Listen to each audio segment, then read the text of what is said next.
Mick Byrne, Fijian and Drua coach. Mick, what was the driving force? What attracted you to want to be part of the Drua coaching team?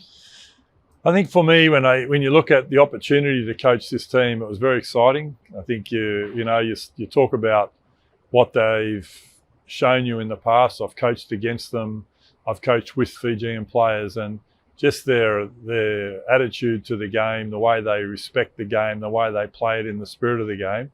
To be able to come and lead this team, knowing full well how they look at the game, it's just an exciting opportunity. And I wanted to obviously challenge myself as well as a coach, but to come in from a group starting from fresh, that's another good opportunity for any coach to come in and start afresh. What about the playing squad? Will they hit the ground running? Will it take some time to hit their straps in what is known as one of, if not the best competitions in the world? This group will hit the ground running, literally. They're going to hit the ground running on Monday. We've talked to them about it. Look, we know that these guys, we know the talent they're going to bring. A lot of our players haven't experienced a full-time professional environment as such. So there's going to be some education in the first couple of months, what it's like to get up and train every day, recover, sleep, eat well, and because you've got to look after yourself. And so we're going to spend a lot of time in those first couple of months. They're going to be working really hard. We've already had our initial meeting and they understand what it's all about. And then we'll get on and we'll play some rugby. But for us to play the rugby we need to play or would love to play, we need to be fit to compete at Super Rugby level. So, there'll be no problem with our players going out and expressing themselves, but we're going to do it for 80 minutes. That's what we need to be right for. Have you had much to do with Fijian players before? No, I have. I've been fortunate to coach some really good Fijian players. It started right back when I first went over to the UK, and Simon Rauli, who's the general manager of high performance for Fiji, coached him at Saracens, Moses Rauluni, Nicky Little.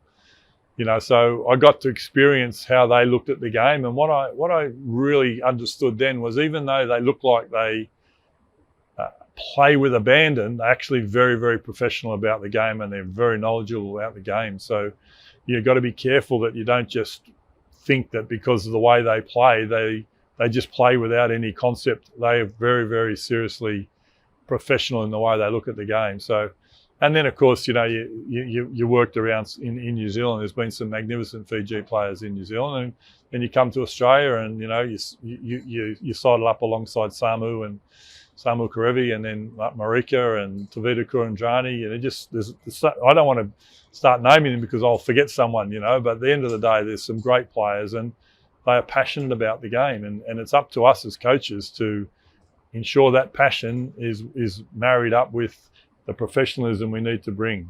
Give them the fitness, the strength they need. Give them the right diet, the education around those areas, and we'll just let them play footy. How do you sum up Fiji Rugby? It's a good question. I think if you look at the way the Sevens have expressed themselves, you're looking at the exciting, expansive sort of football. You look at the way the 15s play. They're hard. They make some really big hits. They go hard with the ball, and we want to combine that hardness with that flair. And I think that's going to be our challenge, and the boys are going to be up for it. So we have some flair in our team that we need to marry up with some good, hard, consistent effort around the ground. For me, I know I really haven't answered the question about what it is, but for me, it's just a passionate people that play the game with enjoyment. They play the game to score. They play the game to win.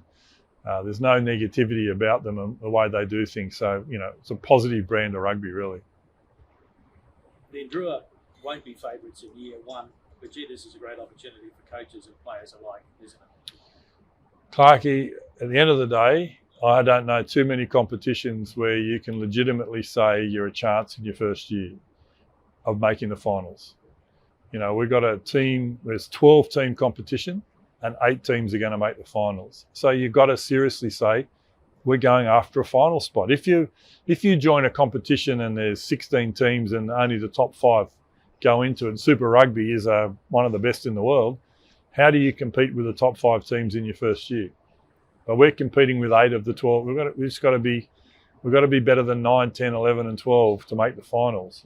So that's what we'll go after. We'll go after a finals berth. People might say, oh, but it's a chance. We're not trying to be top 5. We're not trying to be top 4. We're going to be 8 of 12. And that's a legitimate target for us to set in our first year. What are the biggest challenges in year 1?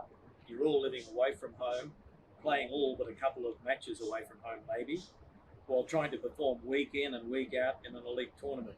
It won't be easy. I think you just nailed the 3 challenges there, Clarkie. Living away from home, week in, week out, travelling.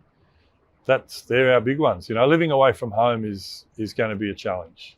People have got used to it under COVID, but not like we are here 8 months. That's going to be a big one. And we're very fortunate where we are here at Lake Ainsworth. We've got you can see in the background, there's going to be, there's water here, there's lake, the fields within 50 metres of where they sleep, the gym's another 50 metres down the field, but everything's on site.